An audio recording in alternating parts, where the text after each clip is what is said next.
What is going on, everybody, and welcome to the Saturday edition of the Stokastic NHL Strategy Show. I'm your host, Josh Harris. 10 games here tonight. Tens of dollars to be won again. I talk shit about it, but I would gladly take $5K for winning the 20. Couple more weeks in the regular season. Thursday night, the most unlikely hat trick from Mitch Marner, coached by John Tortorella. They're back on the board here tonight, I believe. Yes, they're playing the Oilers. There's a lot of big totals here. Every home total is above 3 except for Vancouver.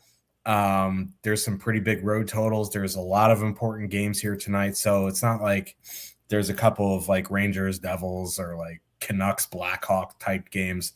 Almost every game has at least one team in the playoff hunt, including Cliffy's Habs, but they're pretty safe right here. They're playing the Devils. Joining me to break it down, the man himself, Slim Cliffy. What's going on? Yeah, not a whole lot. We were just talking before the show. Like you said, it seems like just about every game on tonight's slate, there's at least one team. There's really something to play for. Even like a team like Buffalo, right? They're fighting for a division title. And the main event might honestly be San Jose Nashville at 10 Eastern. But last night I watched, that Islanders Flyers game, I watched it just because obviously it's a pretty big game for both teams. I think the Islanders had like 9 shots on goal in the first 35 minutes of the game or something like that. Like they looked pretty bad last night. Like the Flyers, obviously they won. Alex Bump looked great since getting back in the lineup. Mitchkov's 3-point game. Blues laid the wood to Anaheim. I mentioned it, I think, on Blue Sky earlier today. It's like there's 7 forwards, at least one standard deviation above average by goals, assists, and shots per minute since the Olympic break. And one of them is Dylan Holloway. Need it. He's been unreal since coming back from his injury. That top line's just been great. So St. Louis not necessarily in the hunt, but you never know. If they peel off a few more regulation wins, we'll see what happens. But last night was last night. Tonight is tonight. We do have 10 games to get through. Lots of intriguing matchups, a few key injuries. So lots to talk about. Yeah, I have a fairly low-owned Dylan Holloway on my final team in Best Puck, so we certainly allow that. Lost my train of thought there. Let's get into the slate. How about that? I've had so much caffeine, so bear with me. Bills. No one circles the wagons like the Bills. Still won't win a Super Bowl. Winnipeg Jets with a 2.7 total heading into Columbus. Kind of, maybe, not really. Sometimes our Blue Jackets. 3.2 total. Jets going Scheifele, Connor, Iafallo, Lowry, Perfetti, Velarde. Marchment and Lundestrom are a game-time decision, but Mason Marchment practiced and was on the top power play. If you kind of extrapolate that out, he's probably going to play. He's going to be with Fantilli and Marchenko, then Monahan, Jenner, Garland, Sillinger, Coyle, Danton, Heinen. That's fun. Also not fun are these Winnipeg lines. I just okay, they're 17-3. Cool, great, grand, wonderful. The most expensive line on the night is the Habs at 21-5. And then after that, there's just a ton between 16 and 18,000. I guess in the 17K range, the pickings aren't great, you could say, but like for $400 less than Winnipeg won, you could play Columbus one. We have a couple Vegas lines. There's Utah against Vancouver, right? They're kind of priced in a weird range. You got the Kings if you spend up less than 1,000, the Sharks, you know what I mean? So like they're not a very high priority despite it being a good power play matchup. I don't mind the top line just because there really isn't a huge matchup concern, because That third line when Olivier there is fairly good defensively, but Coyle and Sillinger without Olivier, it's a circus defensively. And it's not like Danton Heinen's going to help that. And then, if they send out the top line because they're feeling down on the Coyle Sillinger, they're below league average. But like Winnipeg won as it's currently constituted, not great at 5-on-5, but it is a good power play matchup, and Scheifele and Connor just play a ton. So from that standpoint, I'm fine with them in MME. I'm not going to prioritize them. There's lines I like that are cheaper. There's lines that I like more expensive. So I don't mind the second line as a filler at 12K. They've been fine, and they're having trouble finishing, but who hasn't? So second line is fine. Don't really love the Jets. I prefer the Jacket side here. There's no real matchup concerns coming back. Like, I understand that, like, that top line, depending on how the matchups go, may see some of the Morrissey. But if they split the shutdown duties, like, that top line may see, the second and third lines. And more importantly, the Morrissey pair will be off the ice, related in 330-plus minutes. They've been excellent. 3.1 expected goals, 4.3 actual. They're cheaper than the Winnipeg top line. Their minutes aren't elite by any means, but it's not like they're 19,500. They're 16,900. They're coming in with a decent top two considering the price, 6.6%, 4.1% projected ownership. They're my favorite line in this game. I don't mind the second line as a filler, don't mind the third line in the filler, but I really, in this game, it's both top lines, and I prefer Columbus. Yeah, I think you hit it with Winnipeg that there are just a lot of lines in that price range that you can play here tonight, right? I think there are 8 lines between 17 and 18K or something like that. Like, you don't really have to force it. And the one thing you can point to is what you mentioned is the minutes, right? I was looking at the last 10 game log. Mark Scheifele's played at least 22 minutes in 7 of the last 10 games. 2 that he didn't. One was just under 20. One was under 18, and it was a blowout. And the other was like 20 and change. So, like, they're getting a ton of ice time, which is nice. When I ran the Sims, like, they weren't very high on Winnipeg. The only forward with positive leverage that came back was actually Alex Iafallo. I mean, at that point, like, I'm probably just out. And the Winnipeg second line, like, they're fine, but at 12K, like, they're kind of expensive.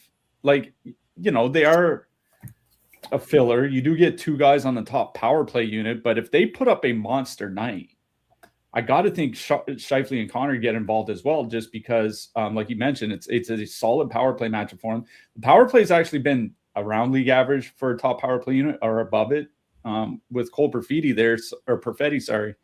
So, like, I guess Winnipeg 2 is okay as a filler, but I'm not super high on the Jets. On the Columbus side, like you mentioned, that top line being priced at 16,900, like, that's one reason why I really don't. Like, I'm not that high on Winnipeg. The cheaper Columbus top line, you mentioned that they don't get a ton of minutes, but the top guys, Fantilli and Marchenko, if it's a close game, are probably going to skate 19 to 20 minutes. Like, at 16,900, that's perfectly fine. And even Mason Marchment, like 16, 17 minutes, like that's there's no issue there. Their last 15 games, 3.8 expected goals, 4.5 actual per 60 at 5-on-5. They've been really, really, really good. Elias Salomonsson is not playing for Winnipeg. He's not like a big household name. Like, this is his rookie season. He just got called up not that long ago. He kind of helped stabilize the depth defense, because after Morrissey and DeMello, it's been kind of a circus. He was playing well with Sandberg. Salomonsson's out. The depth there is not going to be that great. And again, where they send out Coyle in them often against opposing top lines, that means they probably see quite a bit of Morrissey in them. And that means Columbus's top line gets the Winnipeg depth. So I'm with you. I do like Columbus one here. They're in the bucket where they're not my first line in, but if I'm playing a couple lines in that 15 to 17K range and I'm looking to pair another like 16K line with, or I'm looking, I have a 16K line and I'm looking to pair another similarly priced line with them, Columbus one is perfectly fine here.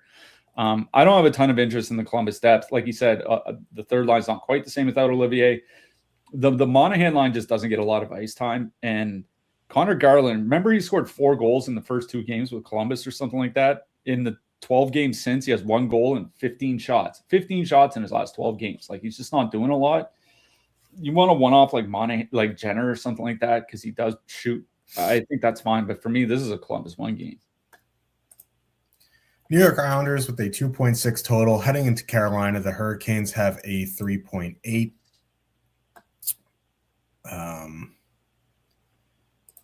What are the Islanders doing? I have the wrong lines here. Here we go. Horvat, Lee. Oh, no, I don't have the wrong. Jesus Christ. Horvat, Lee, Heineman, Barzal, Shen, Ritchie, Holmstrom, JG Pajot, Palat. Where did they move? I'm an idiot. They moved Barzal down, right? Not necessarily. They kind of nuked the lines last night in the last 10 minutes, but that's because Patrick Waugh pulled the goalie with like 8 minutes left. Classic Patrick Waugh. I'm assuming they just run back what they had been going with, which was Horvat, Heineman, Lee, and then Barzal with Shen and Ritchie, but that's something that we'll find out more about. Yeah. Hurricanes going Aho, Svechnikov, Jarvis, Stankoven, Hall, Blake, Stahl, Ehlers, Martinook. I don't really have any interest in the Islanders. If anything, it would be that top line because it's not a great. In fact, it's a bad power play spot. But Horvat, Heineman, and Lee in 70+ minutes have been very good, very high pace, controlling the play, lots of expected goals, lots of actual goals. We talked about the slot shots, or Cliffy talked about it. I didn't have the data in front of me, but how the Islanders are giving up some pretty dangerous chances. I'm not running out to play the Islanders here because at 15-9, I'm just going to find an extra couple bucks to go play Columbus. But you could do worse than the Islanders top line here tonight at 15-9. That's the only line of interest for me on that side. Again, this is a Carolina game. I know Carolina 1 is coming down in price at 19-3. And I also know that they absolutely lambasted the Blue Jackets the other night, 5-1, so that game was in hand. But those top-line guys with the game in hand only played 15, 16 minutes. They really rolled 4 lines. Even if it's a close-ish game, like these guys may only play 16, 17, 18 minutes if they're lucky. The second line has been getting more time because of it. They're only 10,800. They have insanely good offensive numbers. The middle 6 of the Islanders is absolute bag of ass. So, again, is just going to be a broken record into the playoff times. I don't want to play expensive Carolina 1. I'm more in on very cheap Carolina 2. They have a 1.7% top 2, 4.7% projected ownership. I don't really care about the negative leverage when they're putting up those insanely good numbers. If you want to go to Stahl, Ehlers, Martinook to avoid that ownership, fine, because they play decent minutes as well, but push comes to shove, I'm just, if I'm playing an expensive power play stack here tonight, I'm just putting it in with Carolina too. Yeah, this is both a good and not a good power play matchup for Carolina. Now, I think over the last 25 games, Carolina has the number 1 power play in the NHL. And, we talked about it since they went to that Ehlers-Stahl split or whatever. I was back in December. They have been one of the better power play teams. Now, the Islanders penalty kill generally has not been that great of late. Their last 25 games, they're 24th in the league by goals against per minute. If you go back to 25 games, the problem is they're time shorthanded. It's only 2.3 per game. They're just not giving up a ton of power plays. It's the third lowest rate of power play opportunities given to the opponent over their last 25 games. So, maybe Carolina gets a couple cracks. Now, they've been rolling and they've been good enough where they can go 1 for 2 pretty easily. And, then Carolina 1 gets 1 at even strength, fires an empty netter. All of a sudden they smash. I do think Carolina 1 is definitely in play. I think for me, it would honestly be more of like a 20 max situation where they're only projected for 6% ownership. So if I was, playing a bunch of lineups and I have 1 out of 20 with Carolina 1, like I'd be perfectly fine with that. But again, when I ran the Sims, the most positive leverage for Carolina went to the goalie.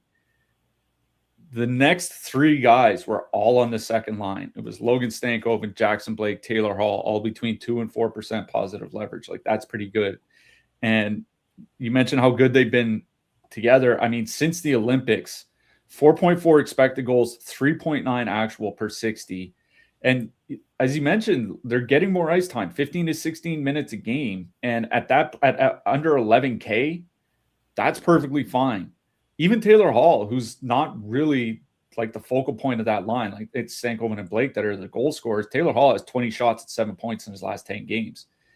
That's a 50, over 82 games. That's, 164 shots and 57 points or something like that. That's pretty good, considering the ice time and the price. So yeah, it's right back to Carolina too. I think they're the perfect filler here tonight. Like you compare them with one of those 18K lines like New Jersey or Los Angeles that we'll get to later. And then you can still fit in an expensive defenseman if you want. Like if you do want to play Evan Bouchard or Roman Josi or something like that, like this is one of the lines that you have. So yeah, back to Carolina too for me. On the Islanders side, like it is a bad power play spot for them. And that kind of sucks because the current power play setup, they mercifully went back to Matt Barzal on the top power play unit. It's the only good power play unit they've had all season. Because someone got hurt. It wasn't even because they made a coaching change. Yeah. With Shen and Richie, 9.7 expected goals, 9.8 actual. Like that's a good power play, legitimately good power play.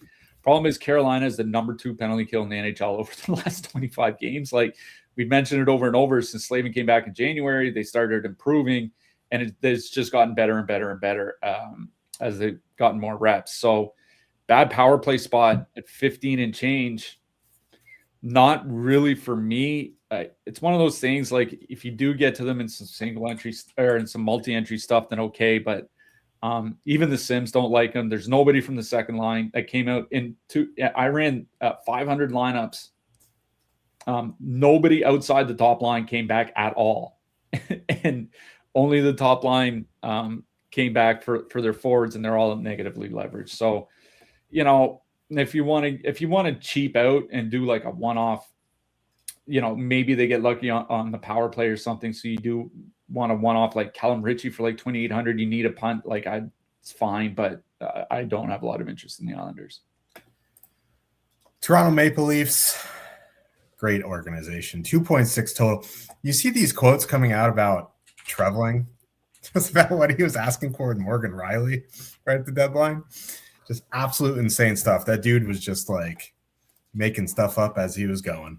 2.6 total heading into Los Angeles. Afternoon game out in California. The Kings have a 3.4. Leafs going Tavares, Cowan, Nylander, Grew, Nyes, Michelli. Kings going Kopitar, Panarin, Kempe, Byfield, Moore, LaFerriere. I guess I'll mention that third line of Lawton and Joel Armia just because they went absolute ape shit the other night, and they're very cheap. I'll also mention Toronto blew up their depth lines that last game against San Jose. I don't think it really matters, but it just going to mention it. Yeah, I mean, yeah.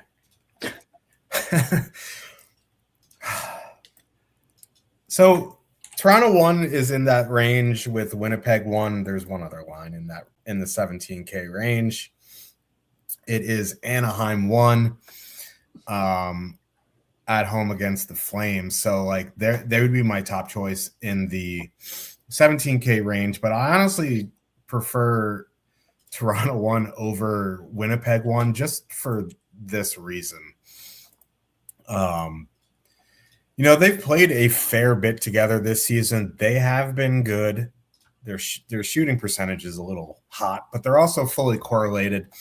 The Kings' top line got off to a roaring start with Kopitar, but have slowed down offensively and gotten way worse defensively. They've gotten good goaltending behind them. And the Kings also take a lot of penalties, and they have a bad penalty kill. Now, is the Toronto power play anything decent? No.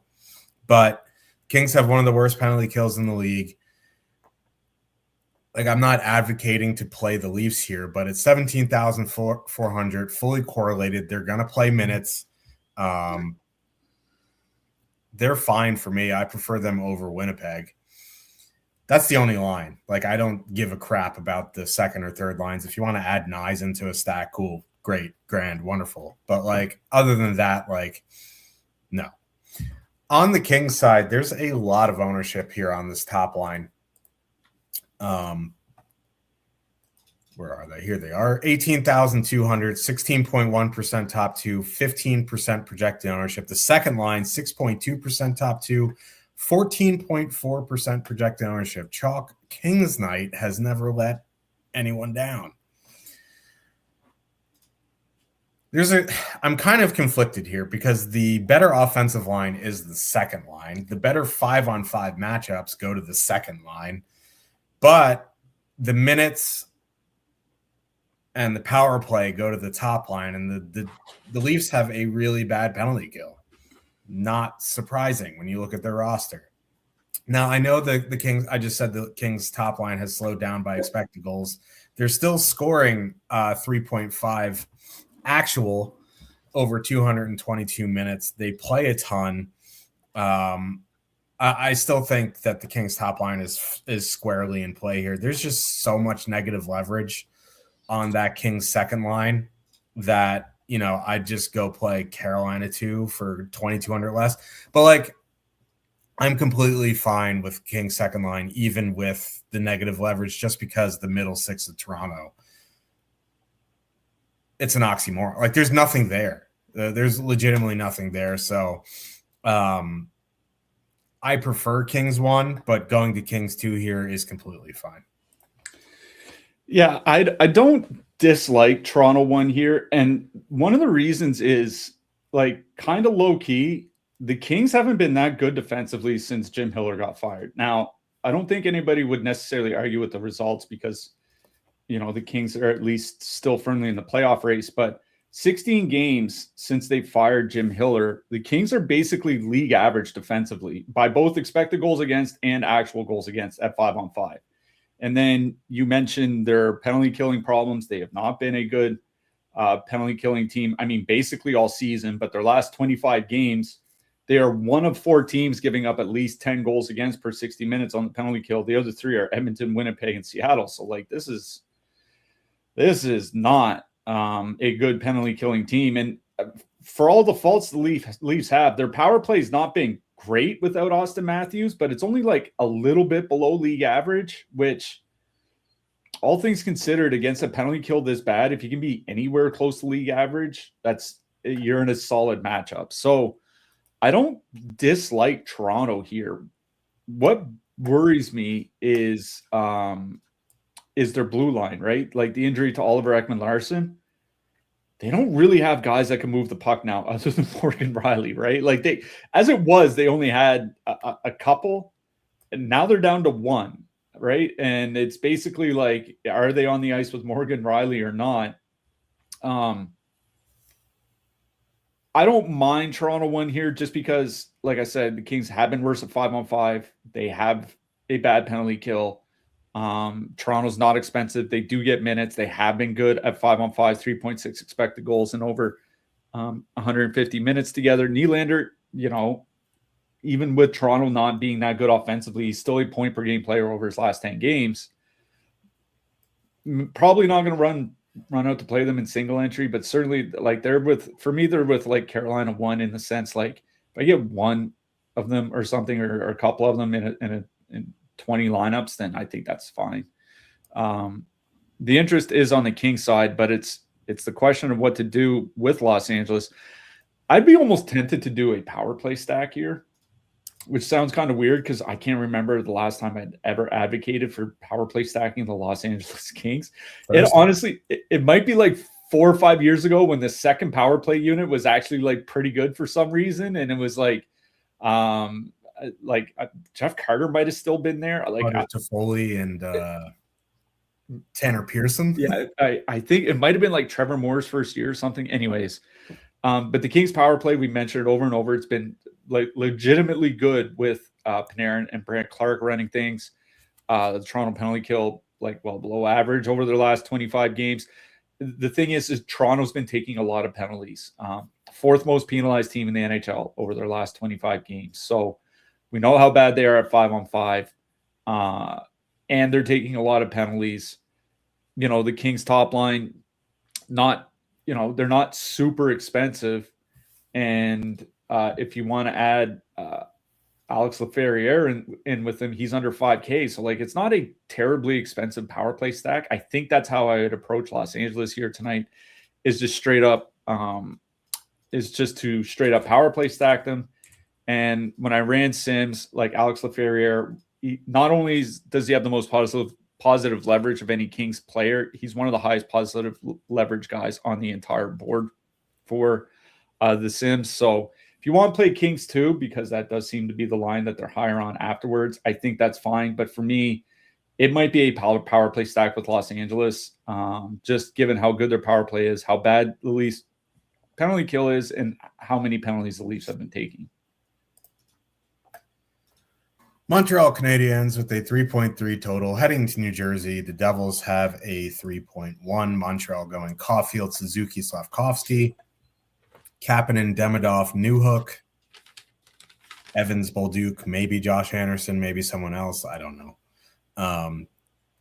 Devils going Hischer, Meyer, Mercer, Hughes, Bratt, Brown. So the only line more expensive than Carolina 1 is Montreal, and they're 21,500. It's just too expensive.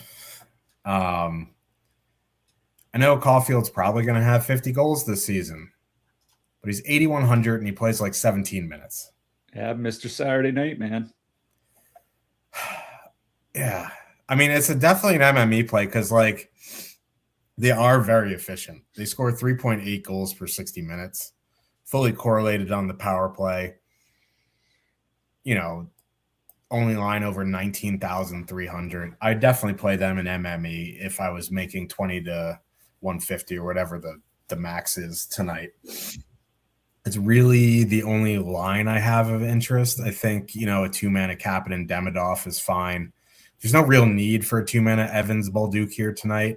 That line with Anderson there hasn't been great anyway. They need Texier back.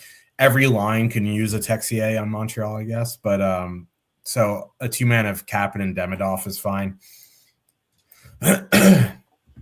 On the Devils side, it'd be Hughes, Bratt, Brown. For me, I'm out on the top line or the Hischer line just because they're going to get the Suzuki matchup. They're not fully correlated. That second line is fully correlated. They're going to avoid the Matheson-Dobson pairing as well. With Carrier out, not only is that hurt at 5-on-5, it's going to hurt on the penalty kill. And the problem here is, I don't know, is the PR machine still churning with Luke Hughes? That's the one thing holding me back at 18-4. If it was Douglas, I'd definitely be playing Devils too. I know they did some work last game. I was going to say, I said the exact same thing on Thursday, and then Bratt and Hughes both had 5-point games. Yeah. So it's if I knew for sure it was Dougie, I played NJ2, but if it's Luke Hughes, I prefer the Kings top line for $100 less, if that makes sense in all your minds. I think they're fine. They have good 5-on-5 matchup. They're fully correlated. So it would be the Devils second line and Montreal 1 in MME. Yeah. I'm with you. I do like that New Jersey second line. Since the Olympics, 3.2 expected goals, 3.9 actual per 60 at 5-on-5. Jack Hughes over his last 18 games since the Olympics, 4 shots per game, 32 points. He's been on some kind of heater. Jesper Bratt has obviously been very good. I mean, even Connor Brown's been around a point per game since the Olympics. They've just been absolute nutty. So really good at 5-on-5. Obviously, I'm with you. I'd rather have Dougie Hamilton on the power play. They've been a lot better with Hamilton. They haven't been awful with Luke. I mean, we do like to make fun of him. 7.7 goals per 60. It's not great, but it's 15% below average. It's not Philadelphia Flyers territory. You know what I mean? It's just like it's a below average power play. Against this Montreal penalty kill, like they can pretty easily go like 1 for 3 or something like that. I really do like New Jersey too. I just feel like we missed the boat on Thursday because we liked them then, except for the power play, and it's the exact same situation here tonight. I don't think we're going to get 10 points from Pratt and Jack Hughes again, but you never know. But yeah, I really do like New Jersey too. Good matchup for them. Like they're very reasonably like 18,400 for a line where every guy is between like 1 and 1.5 points per game over their last 18 games and they play a ton.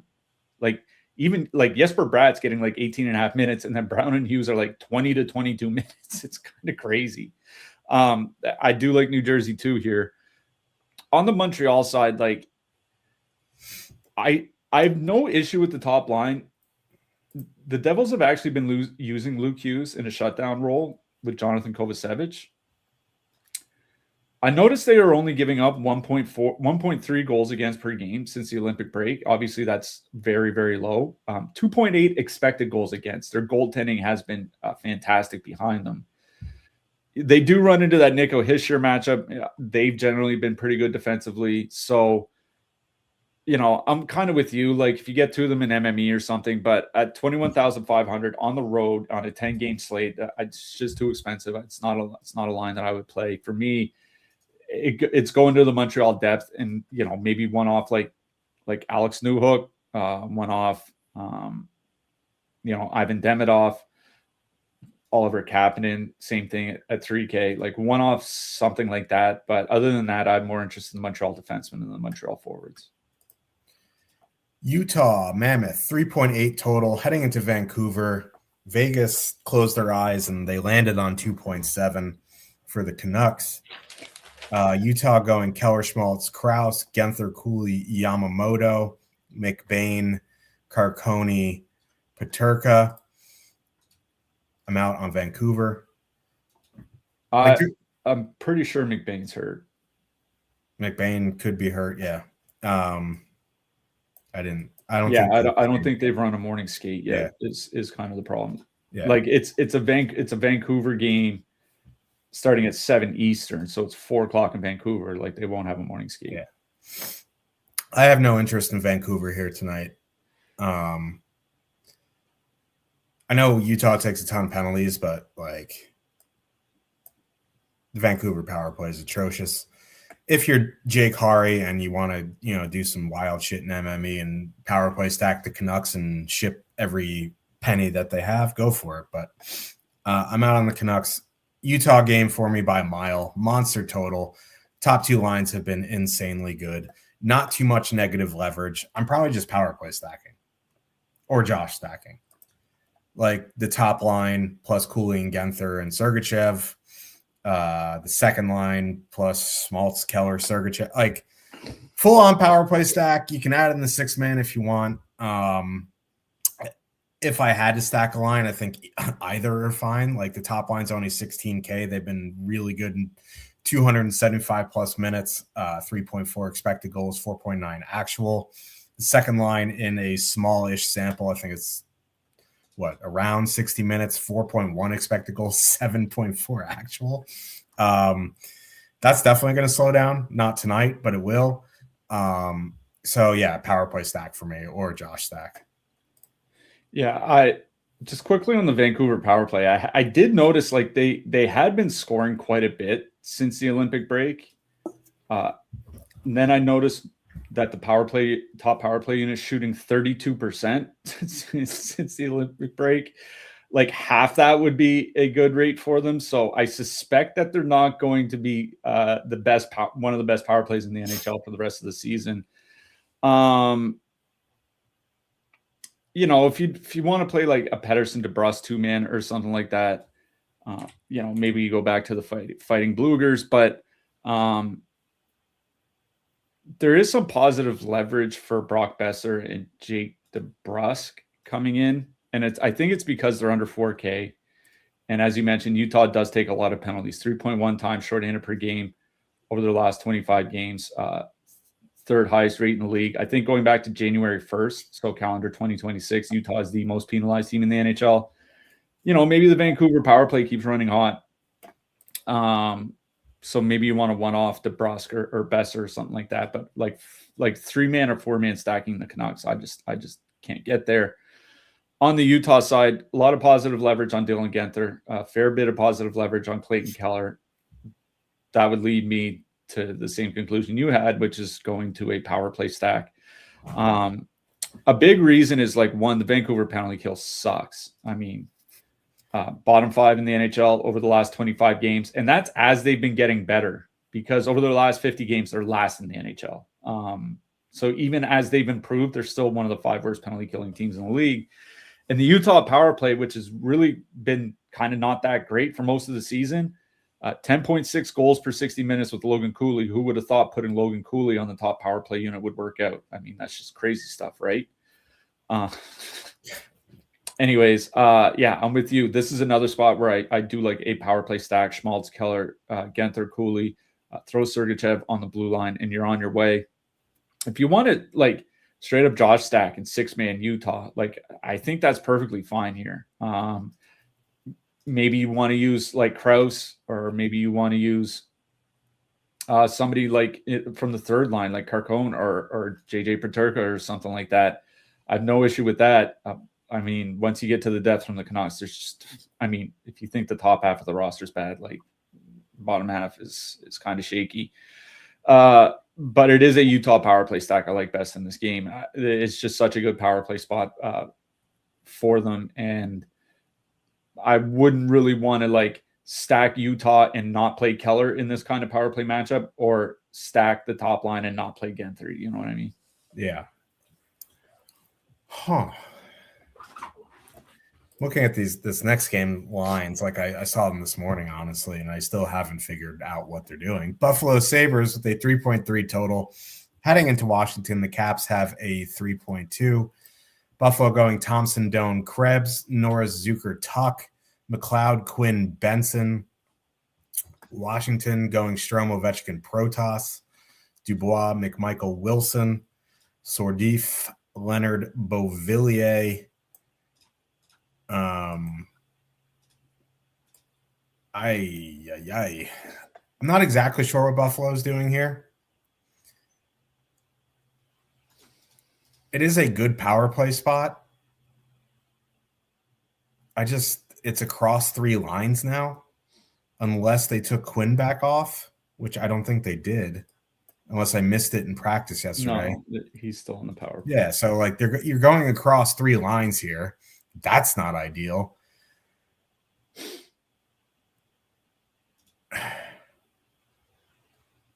I guess my preferred line would be Norris, Zucker, Tuck. But I just don't like using lines that don't have a massive sample this late in the season on the road. It's a good spot, 5-on-5 and power play, but I just have no feel for these lines. I don't think they're going to stick together. I know they practiced that way yesterday. They could get down 1-0 quickly, and their Lindy Ruff just blends them back to what they were. So I maybe stick to just 2-mans, Thompson, Doan, McLeod, Quinn, Zucker. One, I just don't know what I want to do on the Buffalo side. These lines are really throwing me for a loop, and I just don't have a ton of faith that they're going to stick together. On the Washington side, I don't know, man. These lines are kind of strange as well. But, Strome, Protas, Ovechkin, 13-9, 3.2% top 2, 3.6% projected ownership. I generally like any line that Protas is on. He's a very good play driver. Strome, Ovechkin have been fine offensively. They don't play a ton, but it's not like they're 19,000. They're 13,900. I think they're fine. I just don't – the Sabres aren't a great 5-on-5 defensive team. The second line, we talked on Thursday, Dubois and Wilson without Protas, how bad they've been. McMichael being there is a little bit interesting. I think they're fine at 12-2, but at that point, I'll just go play Carolina 2. So I think it's Washington 1. And one-offs or two-mans on the Buffalo side? Yeah, for me on the Sabre side, it might actually be McLeod, Quinn, and Benson. The reason for that, I mean, one, I wasn't super in on the top line with Doan there. Like, I do like Doan, don't get me wrong. One thing I worry about is ice time, because like Alex Tuch was skating like 20 minutes a game, and Josh Doan certainly is not, especially without that power play time. So it's like, could see Tage Thompson skate 19 to 20, and then Doan skates like 14, 15, and Krebs skates like 13, 14. Like, it's just not great. McLeod and Quinn have certainly had some good offensive numbers together this season. Like Jack Quinn, again, he's on the top power play unit, and it's not a bad power play matchup for the Sabres. So far this season, McLeod and Quinn, 2.9 expected goals, 3.4 actual, in almost 650 minutes together at 5-on-5. A lot of that was with Jason Zucker, but I imagine Zach Benson will be able to help them out. Like, Benson has certainly looked a lot better since coming back from injury. It would probably be Buffalo 3 here for me. Just because, like, I'm going to be honest, like, Tage Thompson probably gets the most ice time and Alex Tuch second. After them, it might be like McLeod and Quinn third and fourth, and Zach Benson probably plays as much as like Peyton Krebs. You know what I mean? So I don't think you really lose out on a ton of ice time. And, that Buffalo third line, fairly cheap here tonight, 10,600. Obviously not a high top 2 stack as a third line, but if you don't want to play Carolina 2 because you seem to be playing them every time they're on the slate, I do think Buffalo 3 is one of the pivots. I'm going to be honest. I think the Washington top line is my favorite line in this game, and it's because Protas is back. Like, at this point, he's their best winger. You know what I mean? Like, I know Ovechkin's Ovechkin, but he's also 40 years old. I just mean, like, Protas is a guy that can elevate everybody that he plays with, and he's that good. And, together this season with Strome on the top line, that line's at 2.8 expected goals, 3.9 actual goals per 60 minutes. Obviously, the shooting percentage riding a bit hot, but they've been very, very good offensively. They are not expensive.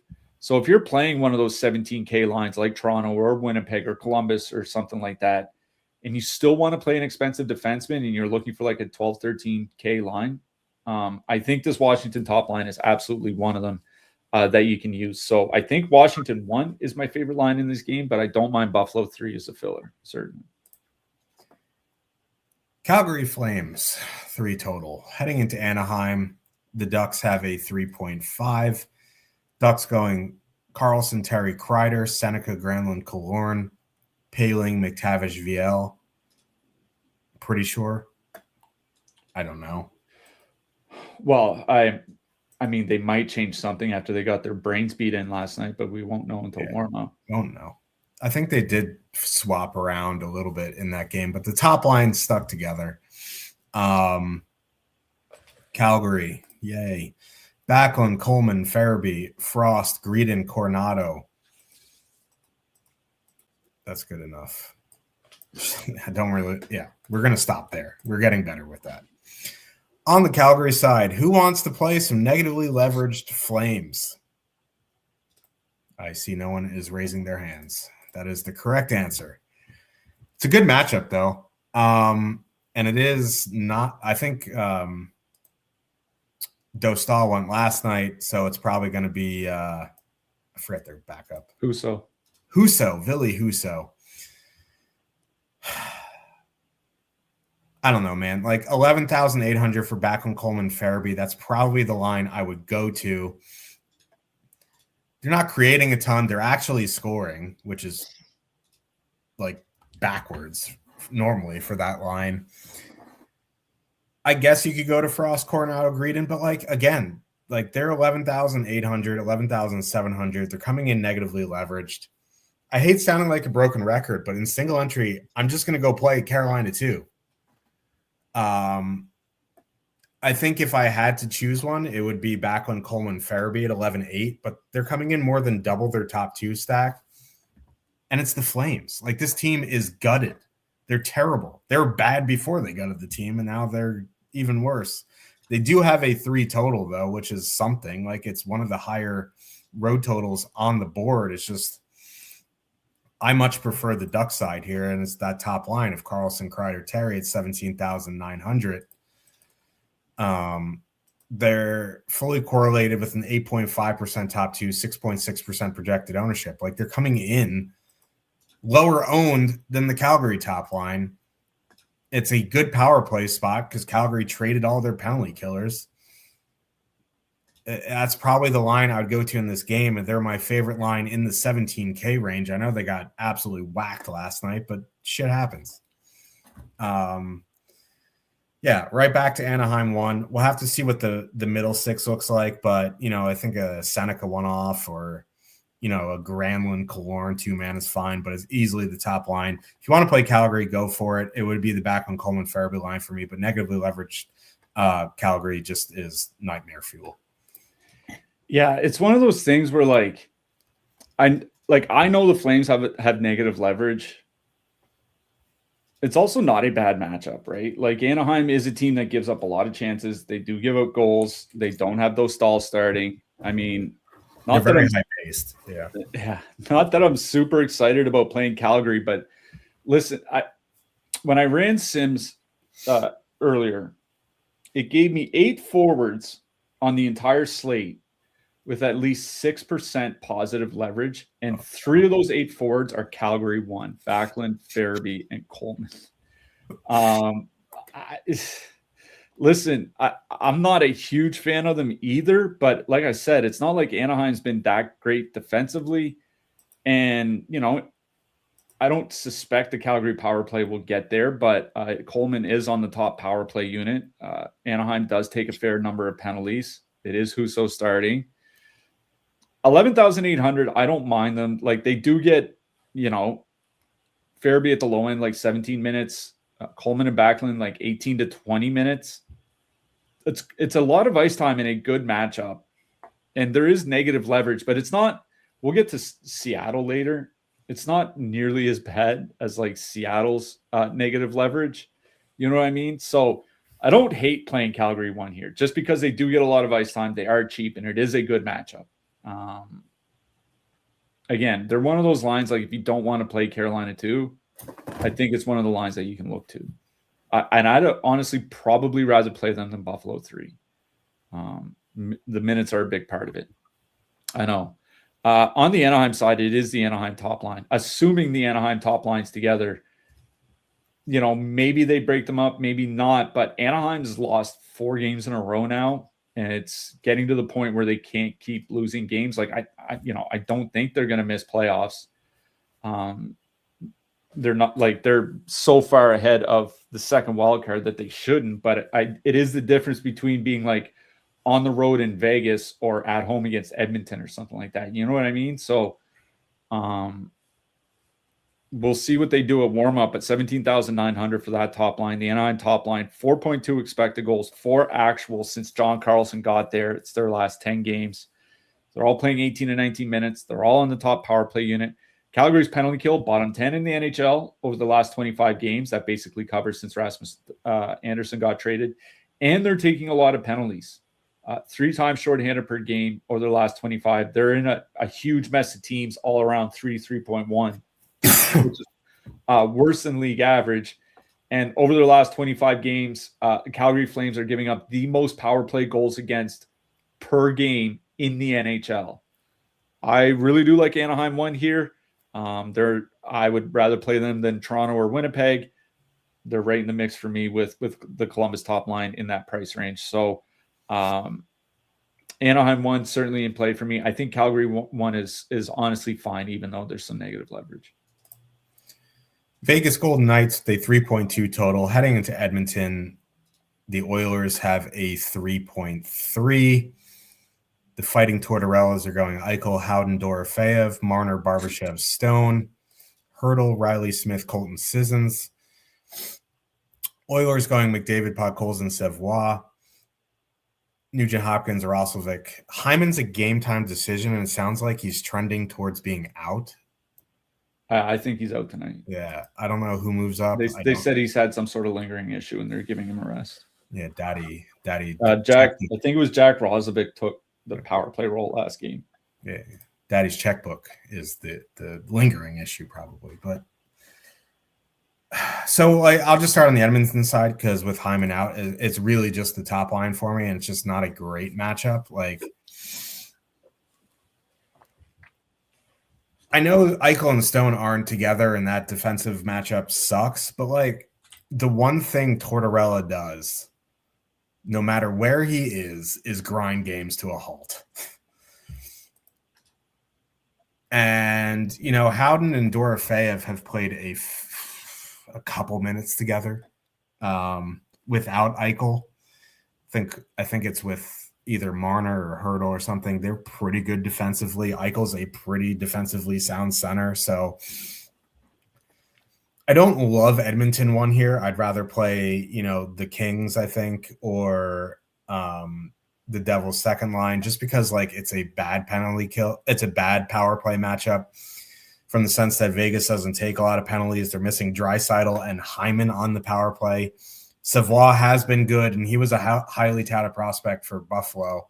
You know, he had injury concerns, but he's healthy now, and he's looked great. But this is just a brutal matchup. I think I'd reserve Edmonton one for MME.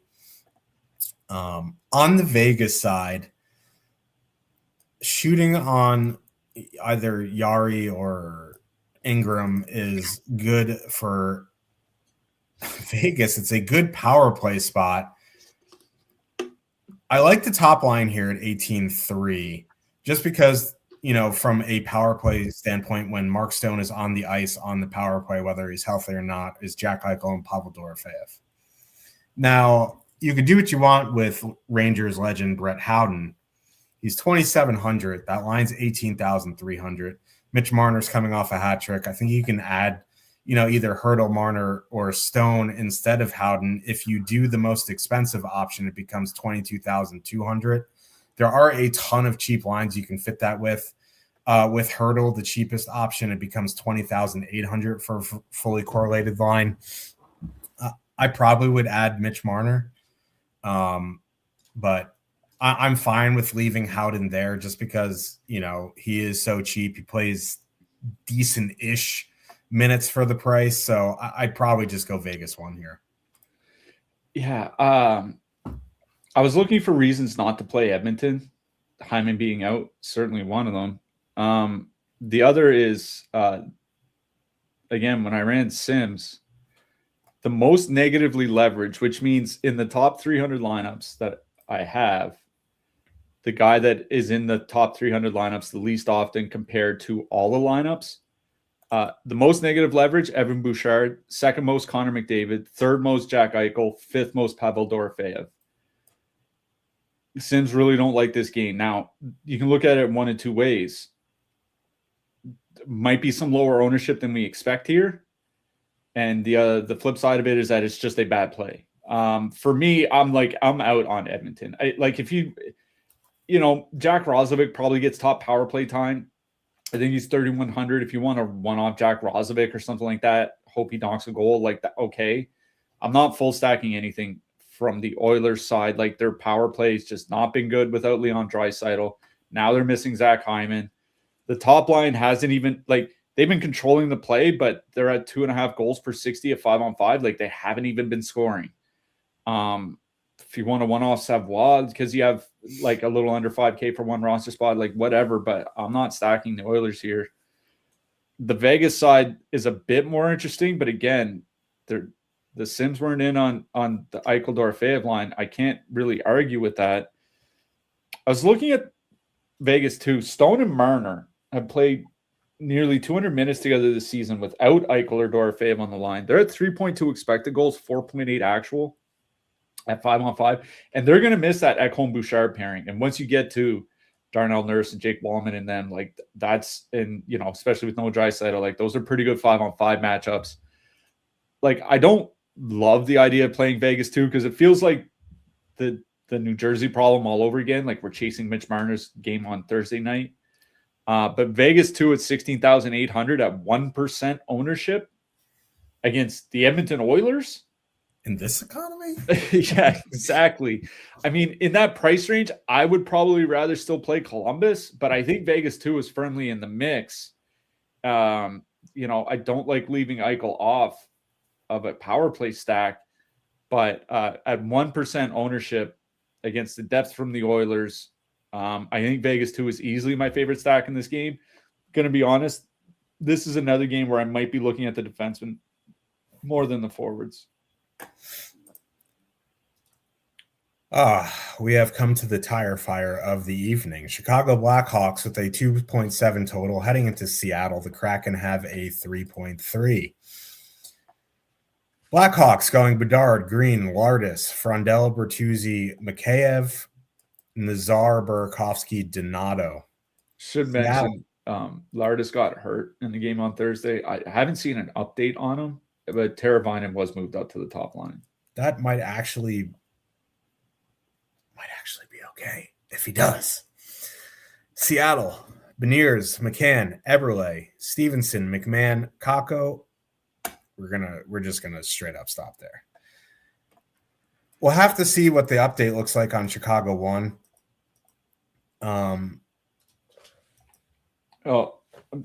It literally just hit my timeline. Nick Lardis is on the ice for morning skate. They don't have lines or anything, but he is at morning skate. So in top stacks, we have Bedard, Teravainen, and Lardis. So it's Ryan Green who got moved off. I don't know. No, because Lardis got hurt. That's why Teravainen was on that line.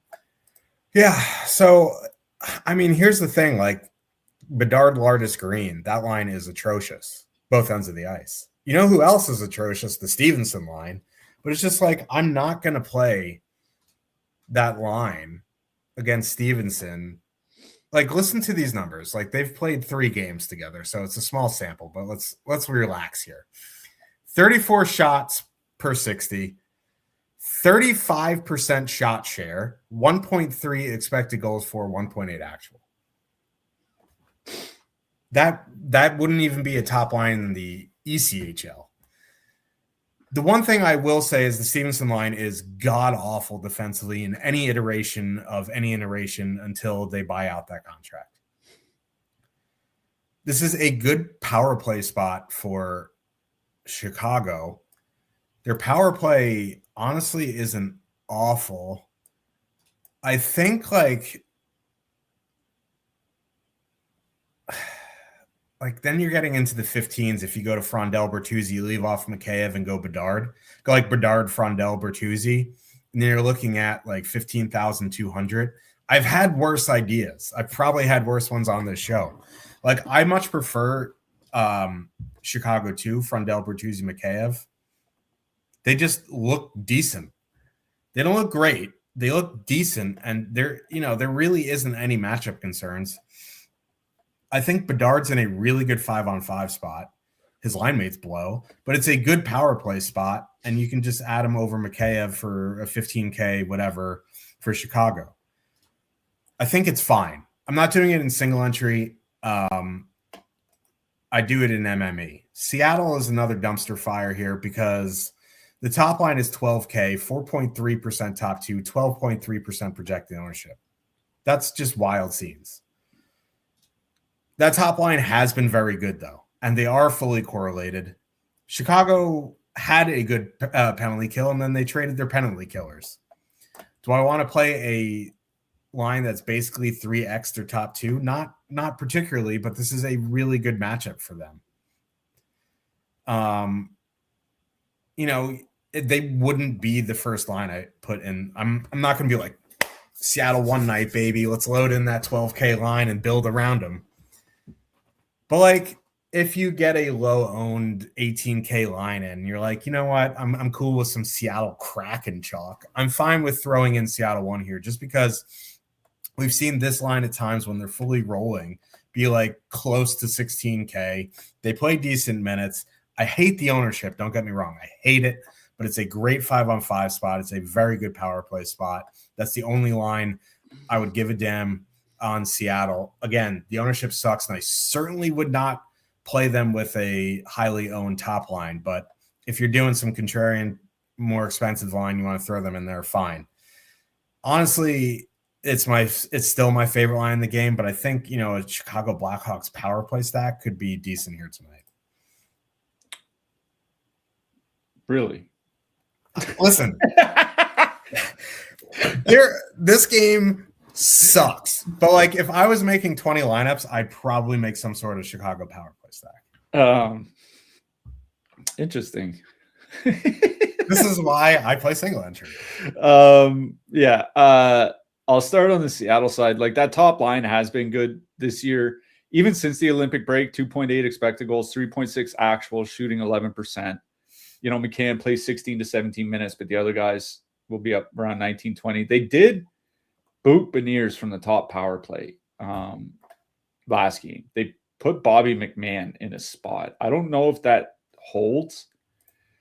But when I was looking at the Seattle power play stuff, their second power play unit has actually been pretty good this year. 8.5 goals per 60 minutes. Like that's about league average for a top power play unit. And that's Seattle's second unit. Now, obviously they don't get a ton of ice time, but like a Schwartz, Tolvanen 2-man, 3,500. Now, the only reason you would necessarily need to play them is if you're playing like Montreal 1 plus Lane Hudson. You know what I mean? Other than that, like there's no, like the slate doesn't have Tampa Bay or Colorado or an expensive Edmonton power play or anything like that. Like there's not a real need to get super cheap. But, like I said, a Schwartz, Tolvanen, and 2-man I think is fine. When I ran Sims, one of the most positively leveraged forwards on the entire board was Jordan Eberle.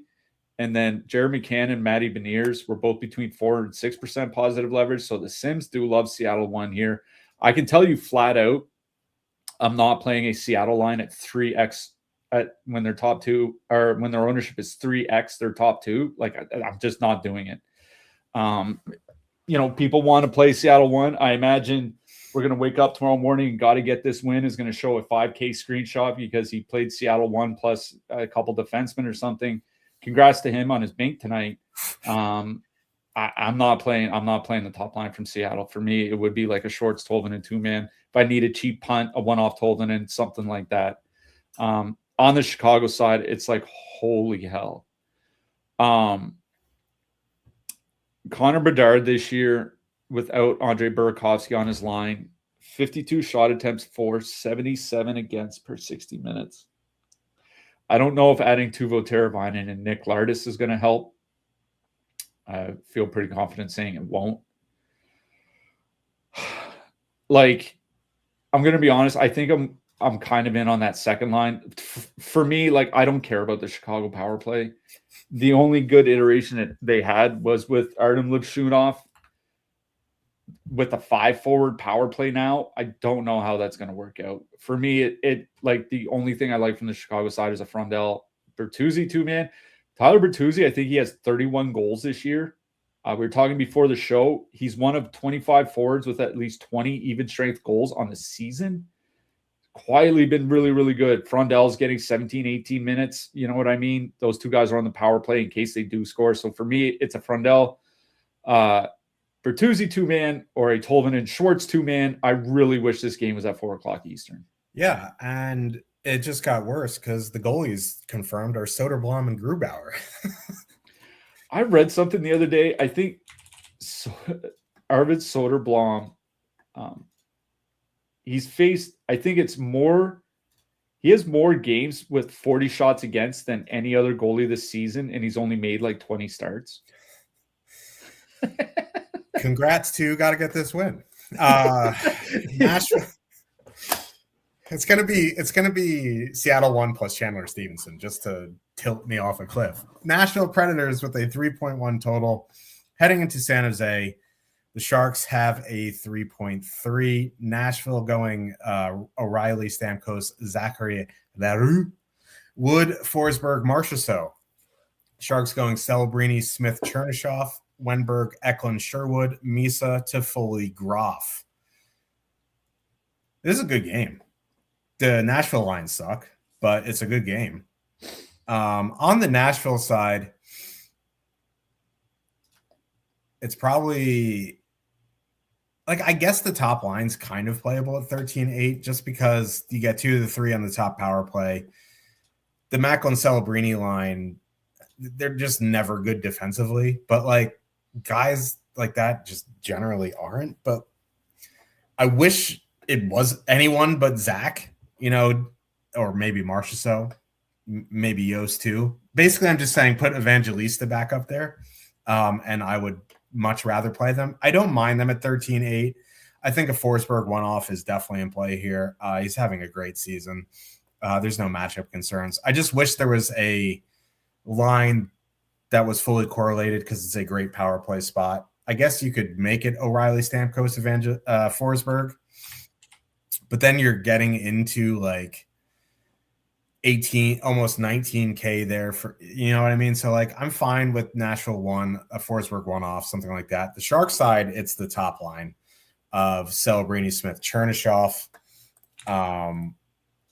That line is 18K flat, 13.8% top two, 12.4% projected ownership. Listen, they're going to get the O'Reilly matchup.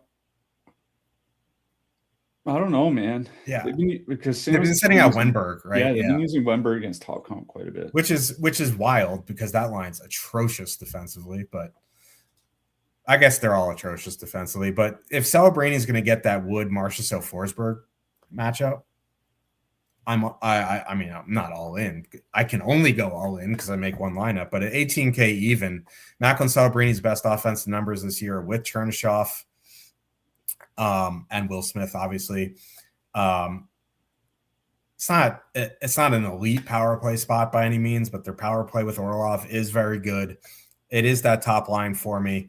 If you do want a filler, I think that third line of Misa, Toffoli, Groff against the bottom six of Nashville is advantageous. You get Toffoli on the top power play unit. Misa's only 2,800. This is one of those lines, if you're just like tired of slamming Carolina too, I think you can. But my favorite line in this game by a mile is the Sharks top line. Yeah, I'll start with the Sims. For positive leverage, it gave me back 4 San Jose Sharks. One was just above even, which is Mario Ferraro, and then 3 forwards between 2.5% and 4% positive leverage, and the 3 forwards were all from the top line: Chernyshov, Celebrini, and Smith. Sims do seem to love San Jose one. They do have a very high top 2 stack, obviously at 13.8%. It's the third highest on the board. Get good ice time, like even Chernyshov might not play a ton, but like 16 minutes, give or take. Smith will be in the high teens. Obviously, Celebrini will be like 21, 22, maybe even more. Chernyshov and Celebrini together this season. It's not only that they're scoring 3.8 goals per 60 minutes of 5-on-5, 3.1 expected. Like those are really good offensive numbers, obviously. They're controlling the play. 51 shot attempts for, 51 against per 60 when they're on the ice. It's not like earlier in the season, Celebrini, like he was getting rolled over. They're getting scored on a lot, but he's so talented offensively that he was driving a lot of goals. They're actually controlling the play with Chernyshov on that line. I think that's pretty important to note. And if they get a bunch of minutes against Nashville too, which is getting their teeth kicked in, I do like San Jose one here.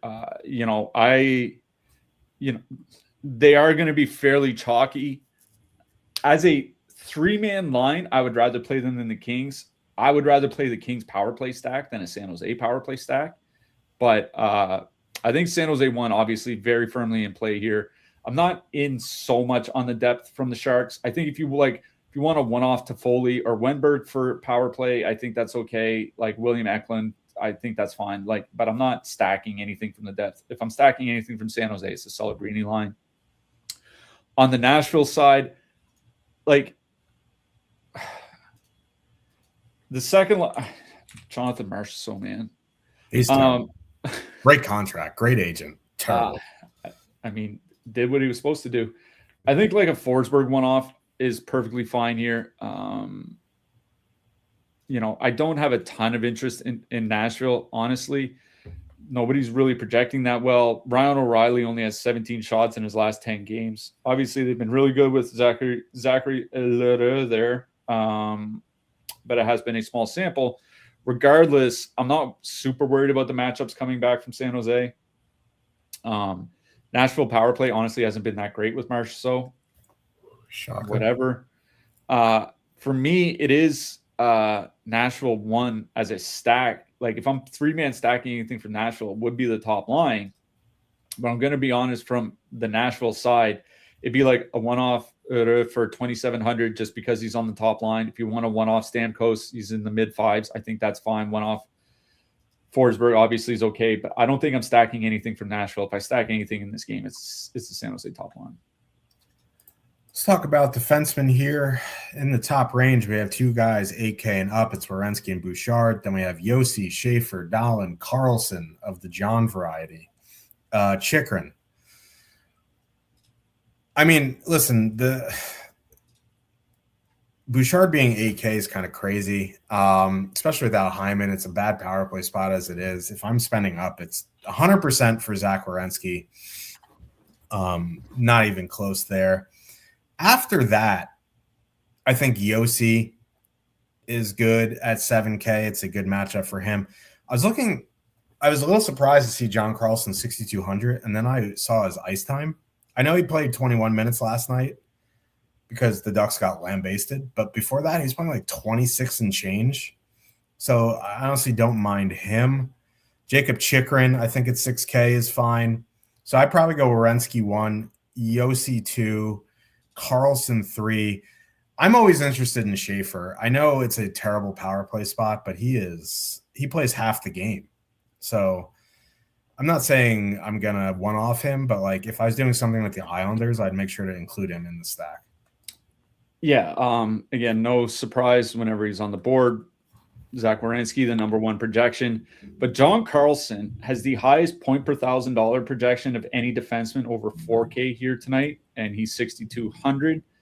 So I think John Carlson's probably the number 1 defenseman on the board here. I have Carlson 1, Werenski 2. Like Yossi against San Jose, I think is perfectly fine here at 7K. I'll mention Rasmus Dahlin as well. He's a little expensive at 6,800. I think if you have the extra 200, you probably want to go up and get to Yossi. If you don't, I think Dahlin at 6,800 is fine. Like it's a pretty good power play matchup for Buffalo. So I think he's okay, but I think it's Carlson, Werenski, Yossi 1, 2, 3. I will mention Evan Bouchard. Like 8K is expensive. He does have 8 points in his last 5 games. He's trying to step up in the absence of Leon Draisaitl, but against Vegas, it's a pass for me. In the mid-price range, between 4 and 6K, the highest projection goes to Noah Dobson. Next is Brandon Montour, and next is Brandt Clark after him. Those 3 are kind of in a tier of their own. I think what I always say about Montreal, if I'm playing just a one-off defenseman from the Habs, it'd be Noah Dobson. If I'm stacking the top line, I play them with Lane Hudson. I think tonight is a night where I would just be one-offing Noah Dobson. Brandt Clark, obviously for the Kings in a great power play matchup, makes a lot of sense at 5,800. Mikhail Sergachev in a great power play matchup against Vancouver at 5,500. I'm not super high on Jackson Lacombe at 5K, but he still does get good minutes, and he'll be considerably lower owned than John Carlson. But if I have to pick one or the other, it's Carlson. Brandon Montour, like I said, second highest projection between 4 and 6K, and he's 4,900. I think Brandon Montour against Chicago makes a lot of sense. Under 4K, our old buddy Darnell Nurse, number 1 projected again. It's a no for me, dog. Matthias Samuelsson is number 2 behind him. I think he's fine. Sean Walker, he's not getting a ton of ice time, but the New York Islanders are only pretending to play hockey now. And Sean Walker is pretty good at putting up shots and blocking them. And the Islanders have been playing some pond hockey, so I think he's fine. Zach Whitecloud, he's basically getting like 24, 25 minutes a game for Calgary. Not that I think he's going to score any goals or anything here tonight, but it should be a high-paced matchup against Anaheim. It seems like he's firmly in line for the shot block bonus at 3K.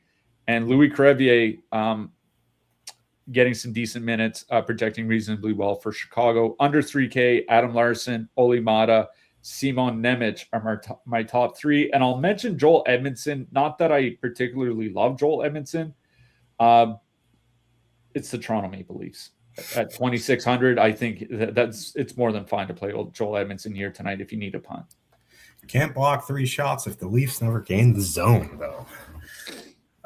No, but he's good. He plays decent minutes. Let's talk about goalies. Okay. I mean, the top range is a mess. I'm not playing Grubauer at 8,500. Brandon Bussey, I know he was sharp the other night. I don't want to play him at 8,400. I think in the top range, if it's Kemper starting for the Kings, I haven't seen if they don't really confirm goalies. Kemper for me, or I guess Anton Forsberg has been pretty good this season. Whoever the Kings goalie is would probably be number one for me. Jet Greaves also perfectly acceptable in the top range. Karel Vejmelka, I guess, is fine. What I worry about against Vancouver is like 2 goals on 19 shots, but a win's a win, I guess. Going down into the mid-range here, don't mind the Buffalo starter, whether it's Line or Ukko-Pekka Luukkonen at 7,900. I think Askarov at 7,800 is fine here. Logan Thompson, 7,500, I think is fine. Devin Cooley, 7,400. Not ideal, but the Ducks are back-to-back. I think that, like, obviously the elephant in the room is 7,100 Connor Hellebuck against the Blue Jackets. Like, obviously he's fine. I think if Woll starts for the Leafs, he's fine as well, but I guess if you need a full-on punt, it would be Sorokin at 7K. But listen, I don't really love any goalie here tonight. Like, there's not one goalie like, oh, this really makes sense. Yeah, we don't know who's starting for Los Angeles, but on Thursday, Darcy Kemper gave up 4 goals and lost, and then his start before that, he gave up 6 goals and lost. So, and probably Forsberg. In between, Forsberg gave up 1 goal and 1. So I imagine they go to Forsberg because they need to start winning games and not making Darcy Kemper feel good about himself. Anton Forsberg does have the second highest projection on the board, the highest point per dollar projection of any goalie at home against Toronto at 8,100. If it's Forsberg, I think it makes a lot of sense. I don't mind Jet Greaves at 8,300 against Winnipeg. If you have the 8,300, you can play Greaves. It's one of those things, like, I'm not changing my lineup to go up from Forsberg to Greaves. Like, if I can afford both, I think I would probably just play Forsberg, but I think Greaves is fine. I'll mention Husso. I don't really love him as a goalie, but it is the Calgary Flames. They shouldn't get dogpiled by the Flames, but I mean, who knows? But if I have 8K and I have the extra $100, I'm just going up to Forsberg. For the cheaper goalies, you mentioned Hellebuck at 7,100. Obviously, that makes a lot of sense. Playing Columbus. Joey Woll, 7,300 against the Kings. And don't really love him. I'd probably just rather play Hellebuck. And I'll mention Devin Cooley, 7,400 for Calgary. Just because I imagine he sees a lot of shot volume. I mean, maybe he gives up like 5 goals on 34 shots, but, maybe just gives up 2 on 36 or something. So certainly don't mind Devin Cooley at 7,400 against the Ducks. I haven't peeped the schedule yet, but I'm going to assume it's very similar to this week. Yeah, it's Tuesday, Thursday, Saturday, obviously at least. Monday is Easter Monday. There's only 3 or 4 games. We'll definitely let people know, but we may be back on Monday as well. So look forward to that. We'll let you know on Twitter and the Discord, all that good jazz. Who are you liking for your hat trick pick? I mean, slandered the hell out of the team, so I got to protect myself here. Anton Frundell. 16-year-old JD Vance, classy pick there. Leafs are on the slate. Adrian Kempe. Just a running bit for the rest of the season. Yeah. I'm a big Kempe slappy. Anyway, good luck, everybody, tonight. Pretty good night of hockey. Hopefully one of you guys can ship the 20 for 5K. It's probably going to be Chandler Stevenson with got to get that win. But good luck, everybody, tonight. We'll see you in the Discord. Good luck tonight, everyone.